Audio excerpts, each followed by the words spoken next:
다 같이 사도신경으로 우리의 신앙을 살아계신 하나님께 고백하겠습니다. 나는 전능하신 아버지 하나님, 천지의 창조주를 믿습니다. 나는 그의 유일하신 아들, 우리 주 예수 그리스도를 믿습니다. 그는 성령으로 잉태되어 동정녀 마리아에게서 나시고 본디오 빌라도에게 고난을 받아 십자가에 못 박혀 죽으시고 장사된 지 사흘 만에 죽은 자 가운데서 다시 살아나셨으며 하늘에 오르시어 전능하신 아버지 하나님 우편에 앉아 계시다가 거기로부터 살아있는 자와 죽은 자를 심판하러 오십니다. 나는 성령을 믿으며 거룩한 공교회와 성도의 교제와 죄를 용서받는 것과 몸의 부활과 영생을 믿습니다. 아멘. 찬송가 268장입니다. 죄에서 자유를 얻게 함은 보혈의 능력, 주의 보혈, 시험을 이기고 승리하니 참 놀라운 능력이로다. 주의 보혈 능력이 또다. 주의 피 믿으오. 주의 보혈 그 어린 양의 매우 귀중한 피로다. 육체의 정욕을 이기림은 보혈의 능력, 주의 보혈, 정결한 마음을 얻게 하니 참 놀라운 능력이로다. 주의 보혈 능력이 또다. 주의 피 믿으오. 주의 보혈 그 어린 양의 매우 귀중한 피로다. 눈보다 더 희게 맑히는 것 주의 보혈 모든 것 맑히시니 참 놀라운 능력이로다. 주의 보혈 능력이 또다. 주의 피 믿으오. 주의 보혈 그 어린 양의 매우 귀중한 피로다. 구주의 복음을 전할 제목 보혈의 능력, 주의 보혈 날마다 나에게 찬송 주니 참 놀라운 능력이로다. 주의 보혈 능력이 또다. 주의 피 믿으오. 주의 보혈 그 어린 양의 매우 귀중한 피로다. 아멘. 오늘 우리에게 주신 하나님의 말씀은 출애굽기 11장 1절에서 10절 말씀입니다. 여호와께서 모세에게 이르시기를 내가 이제 한 가지 재앙을 바로와 애굽에 내린 후에야 그가 너희를 여기서 내보내리라. 그가 너희를 내보낼 때에는 여기서 반드시 다 쫓아내리니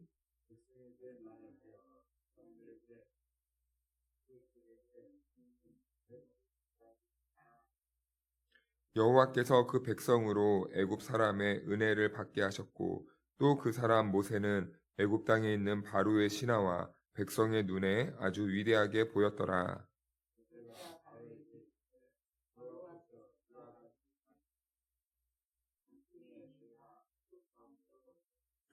애굽 땅에 있는 모든 처음 난 것은 왕위에 앉아 있는 바로의 장자로부터 맷돌 뒤에 있는 몸종의 장자와 모든 가축의 처음 난 것까지 죽으리니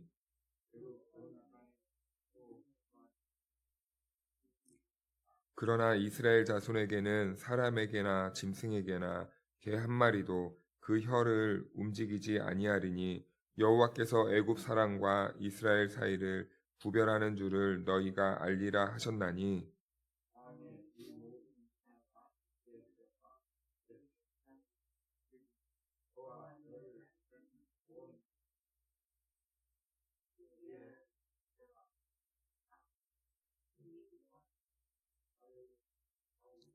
여호와께서 모세에게 이르시기를 바로가 너희의 말을 듣지 아니하리라.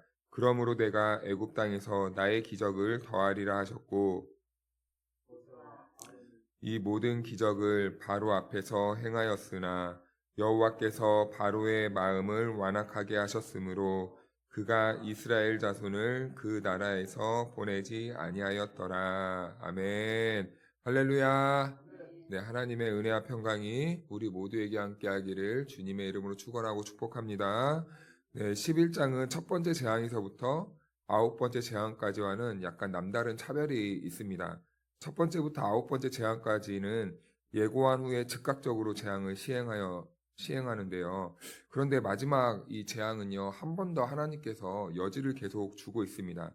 그런데요, 참 재미있는 이 이야기가 있는데, 이 출애굽기의 10가지 재앙에 대한 이 두 가지 이 학자들의 견해가 있더라고요. 첫 번째는 이 자연적인 해석을 하는 분들이 계시거든요. 그러니까 10가지의 재앙이 일어난 것은 어떠한 특별한 신비한 일이나 하나님의 능력이라기보다는 그냥 자연적인 그런 현상이었다라고 이렇게 말하는 사람이 있는데, 사실 이런 해석은 일반 학문을 연구하는 사람들이나 이런 사람들이 많이 주장하긴 하고 기독교 안에서는 많이 이런 해석은 받아들이지 않고 있습니다. 그래서 두 번째 가장 많이 받아들이고 있는 이야기가 뭐냐면 이것은 신들의 전쟁이다라는 거예요.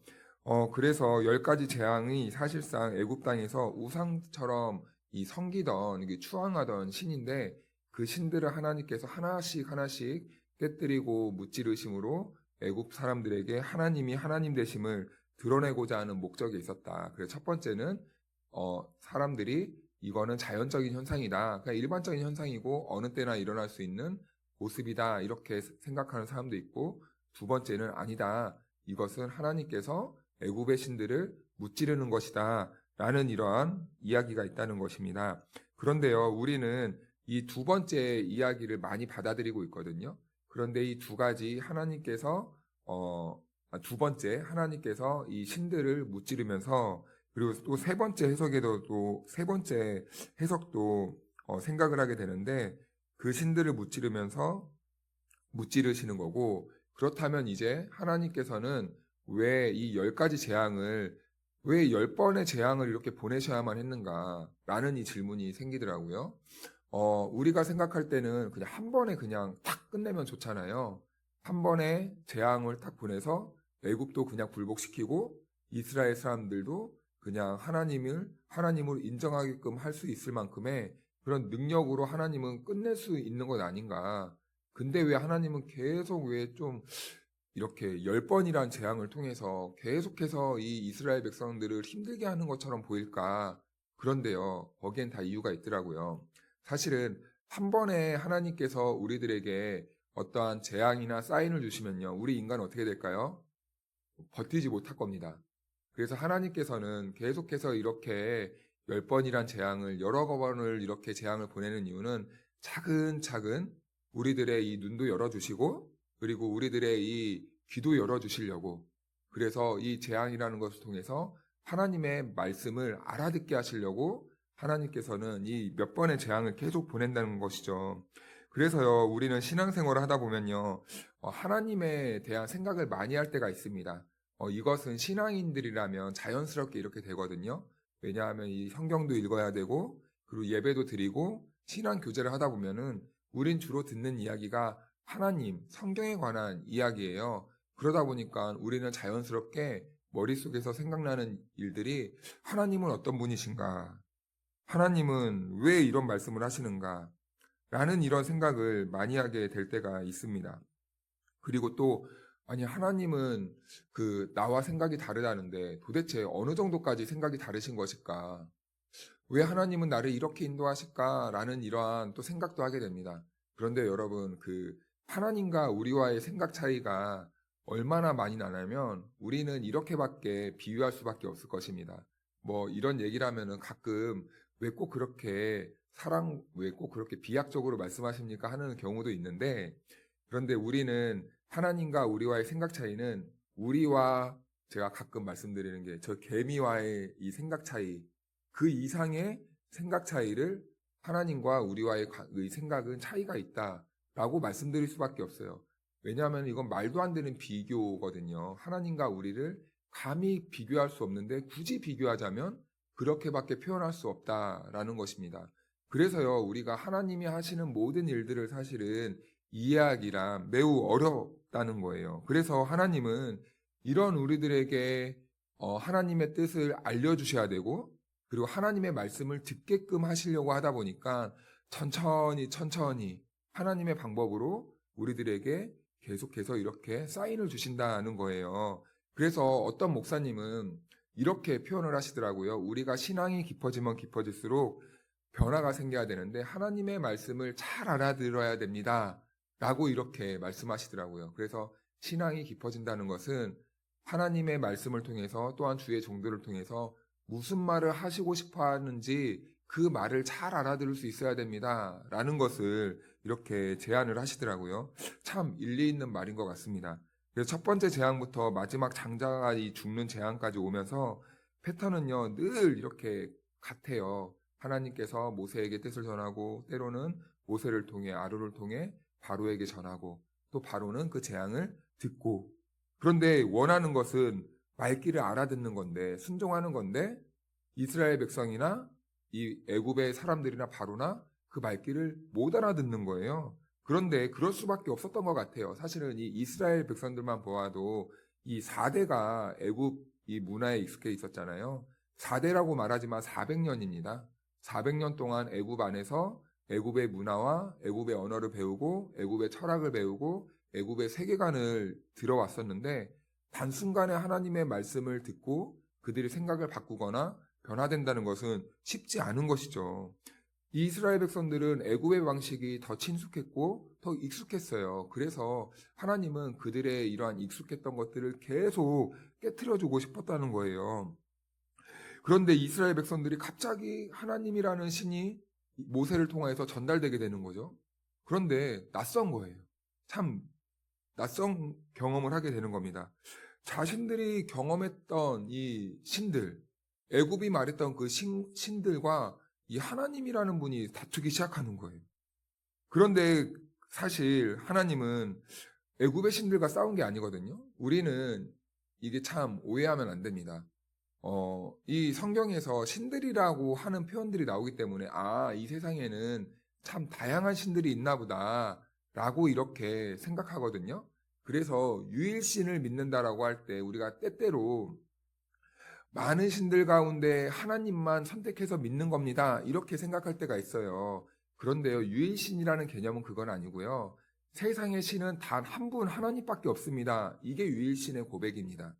여러 신 중에 한 분을 믿는 게 아니라 하나님만이 신이시고 이 세상에는 하나님 말고 다른 신은 없습니다. 라는 그 고백이 바로 우리 유일신 고백이라는 것이죠. 그래서요, 하나님은요, 싸우는 모습처럼 보이지만 사실은 애굽이 믿는 신은 다 가짜고 허구고 허상이고 사람이 필요에 따라서 자기의 만족을 위해서 만들어낸 그 우상들이다라는 거예요. 그런데요, 하나님은요, 어떻게 해요? 지금 싸우고 있는 것처럼 보여주고 있어요. 왜 그럴까요? 이스라엘들의 아직 그 연약한 그런 세계관이나 가치관이나 신앙관을 깨트려 버려야 돼요. 다른 거는 다 아무것도 아니야. 나만 유일한 신이야 라는 것을 보여주기에 하나님도 이렇게 보면요, 참 고생이 많으시네요. 우리들을 이해시키려고, 이스라엘 백성들을 이해시키려고 혼자 지금 그렇게 연출을 하시고 지금 보여주고 있는 거잖아요. 어떻게 보면은 참 하나님도 고생이 많으신 것 같습니다. 그런데 하나님께서는 그들의 모든 이 세계관을 다 깨트려 보이시려고 지금 이런 노력을 하시고 있다라는 거예요. 그런데 하나님께서 이렇게 애굽의 신들과 싸우는 모습을 이렇게 보여주는 이유가 있습니다. 첫 번째는 하나님께서는요, 여전히 이 세상에 하나님의 그 능력으로 하나님을 계시함으로 그 구원할 백성들이 여전히 많이 남아있기 때문에 하나님께서는 이렇게 보여주시는 겁니다. 그래서 그들의 일생을 의지해왔고 그리고 형성해 오던 그들의 신관을 완전히 다 그냥 무너뜨리고 있는 거예요. 그러면서 하나님께서는 나는 여호와다 라는 것을 계시해 주는 겁니다. 왜요? 나만 바라봐야 된다라는 거예요. 내가 참신이다라는 것을 그 이스라엘 백성들에게 알려주기 위해서 하나님은 그들의 신을 계속해서 무너뜨리고 내가 하나님이야, 내가 여호와야, 내가 창조주야, 내가 이 세상을 섭리하고 있어 라는 것을 보여주고 있는 거예요. 이것은 출애굽기에서 매우 중요한 개념이죠. 나는 스스로 있는 자다. 나는 원래 있는 신이다. 나는 여호와다. 내가 하나님이다. 나는 원래부터 있던 하나님이야. 내가 너희들을 지금까지 인도했고 내가 이 세상을 창조했고 나로 인해서 이 세상이 운행되고 섭리하고 있었어. 그러니까 다른 우상 섬기지 말고 나만 바라봐라 라는 것을 계속 계시해 주는데 그 이유는 이스라엘을 구원하기 위해서 또 믿지 않는 사람들을 구원해 주시기 위해서 다시 우리와 교제를 맺기 위해서 하나님은 이렇게 하시는 것이다 라는 거예요. 그래서 사람은요 이 불온한 사상이란 만큼 잘못된 틀이 형성되면요 그것은요 종교를 바꾸는 것만큼이나 힘들다고 합니다. 쉽게 말하면 우리가 집이 지어져 있어요. 그런데요 그 집을 너무 오래됐을 때는요 안에 리모델링을 하는 것보다 때로는 다 밀어버리고 새로 짓는 게 훨씬 편하잖아요. 그렇듯 이스라엘 백성들의 신앙과 인식은요 400년이에요. 400년. 그것을 다시 하나님께서 고치시는 건 너무나 힘든 일입니다. 그래서요 하나님께서 마지막 제약을 내리면서 선택한 방법이 뭐예요? 어린 양의 피로 구원을 하는 거예요. 우리를 완전히 새롭게 하기 위해서 자기 아들 예수 그리스도를 보내시면서 우리를 완전히 뒤집어 갈아엎는 것입니다. 우리를 완전히 새롭게 하시는 거예요. 그래서 하나님은 다음에 나오는 이야기로 오늘 이 재앙을 넘어서 어린 양의 그 사건을 보여주시는 겁니다. 6월절 이야기로 끝나는 거예요. 바로는요 10가지 재앙을 경험하지만요 결국에는요 참 안타까운 모습을 보여요. 10가지 재앙을 보내서 하나님을 계시해주고 하나님을 보여주고 하나님께 돌아오라는 사인을 계속해서 이렇게 보여주셨지만 바로는 끝까지 말귀를 못 알아듣고 회개하지 않는 모습을 보입니다. 회개하지 않아요. 그래서 10번째 재앙을 겪어도 보내주지만 다시 마음을 급하게 바꿔요. 아, 내가 착각했다, 실수했다. 빨리 다시 저 노예들을 잡아와서 우리 나라의 이 재산으로 다시 편입시키자. 이 마음을 바꿉니다. 그래서 다시 급히 이스라엘의 그 애굽의 최정예 부대를 이끌고 잡아오려고 시킵니다. 그러다가 끝까지 고집부리다가 나중에 어떻게 됩니까? 그 모든 뛰어난 병사들이 다 수장당하잖아요. 어쩌면은 하나님께서는 여기까지 다 계획하고 있었는지도 모르겠습니다. 완전한 철저한 무너짐, 완전한 이 꺾음을 경험하기 위해서 어쩌면 여기까지 이렇게 계획하셨는지 모르겠어요. 그런데 이스라엘 백성들이 이 애굽 병사들이 따라오니까 막 마음이 막 쪼들리는 거예요. 그러니까 그 모세가 그 홍해 앞에서 이스라엘 백성들에게 뭐라고 합니까?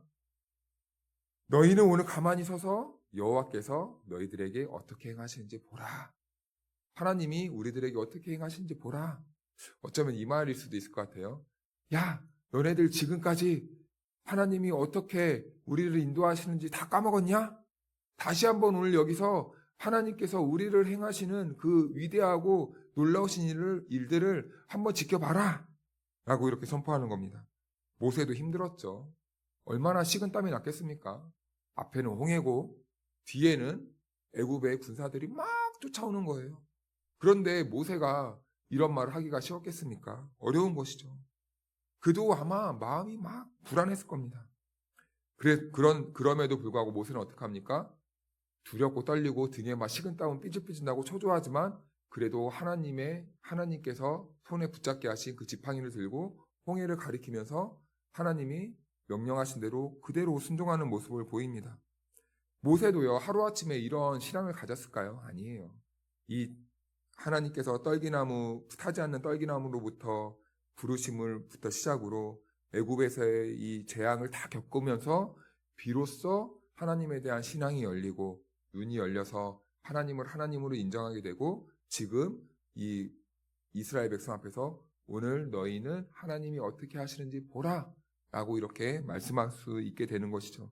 하나님의 끈질긴 설득과 인도하심과 작업을 겪으면서 모세도 지금 이 자리까지 왔다는 겁니다. 그래도 지금까지는 분위기가 꽤 괜찮아 보여요.